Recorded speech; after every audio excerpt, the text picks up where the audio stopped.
In this video series, we are going to see how we can install virtual environment. Before installing a virtual environment, we need to know why do we need a virtual environment. So in order to run any project, any Python project, we require some dependencies. Those dependency needs to be installed on our system.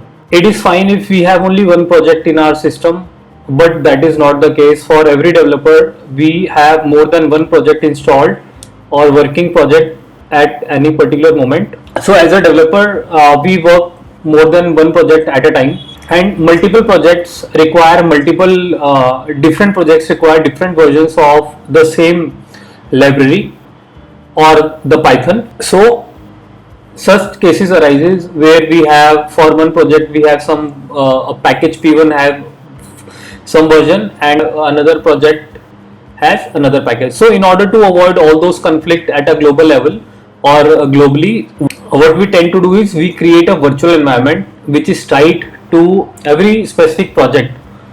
So every project requires different Python version along with different versions of dependency. So to avoid global conflict of packages, we create environment for every project specific to it. Now those environments can be created or recreated or deleted anytime without affecting the other projects. This is the benefit of using virtual environment. Now I have seen cases where multiple projects require multiple versions of Python as well.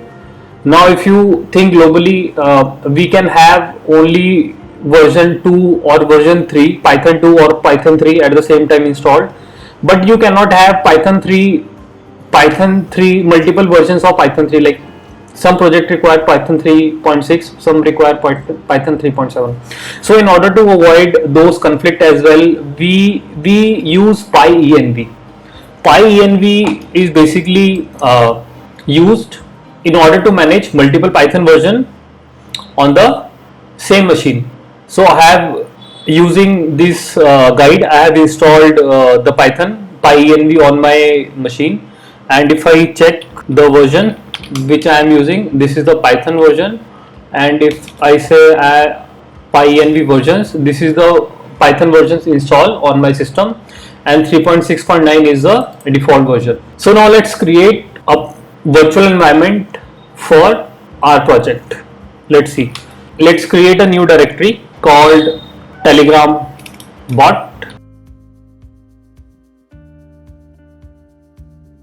Currently there are no files. Let's see the Python version. This current directory is pointing to Python 3.6.9, which is the default version for my project, for my system. Now for this project we are going to use Python 3.7. So what I am going to do is I am going to run this command. Now what this command is going to do is, it has created a file called .python version. That means if I say what is the default version of Python, it will say 3.7.9. What does it mean? So before creating this file, my default version was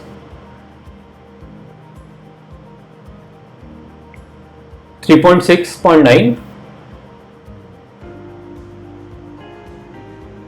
I check over here, it was 3.6.9. Now after creating this file, my default version was 3.7.9. Now what this file does is, it actually makes your folder aware that this folder is going to use Python 3.7.9, and this is what available to us right now. So now since our versions are fine, now let's create a virtual environment. How to create a virtual environment? The command is very simple: Python 3 -m. venv is for creating the virtual environment, and suppose I want to give a name as a venv. So this is the folder on which I want to install a virtual environment. Let's see. And yes, my virtual environment has been created.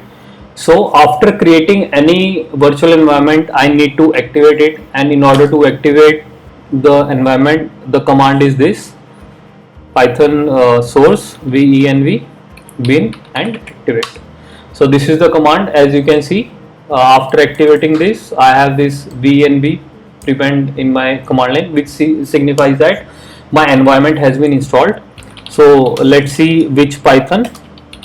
So this command signifies that currently my python is pointing to which environment, and this is a python. And if I want to deactivate the environment, deactivate is the command. And if I do which python, so yeah, so after deactivating, this is the python environment my is pointing to, and before like when I was on the my virtual environment was active, this was the environment python which it was pointing to. So again, activate the environment.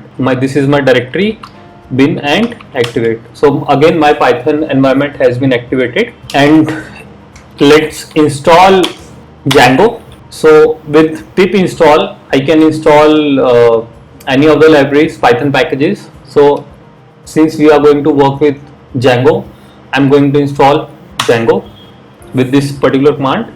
Now when we install specific package or some package, those package also need some other dependencies.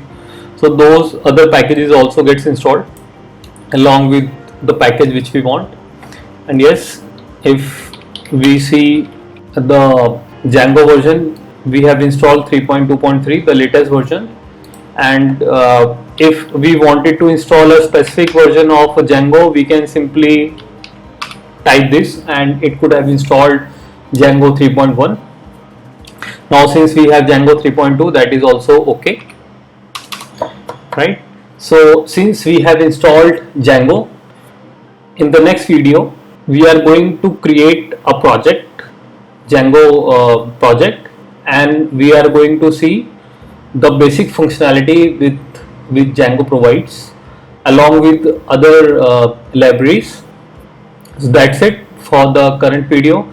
In this video, we simply created a virtual environment for the project which we are going to create, and we learned how we can activate the virtual environment, what are the benefits of virtual environment, and why we should use it. That's it. Thank you.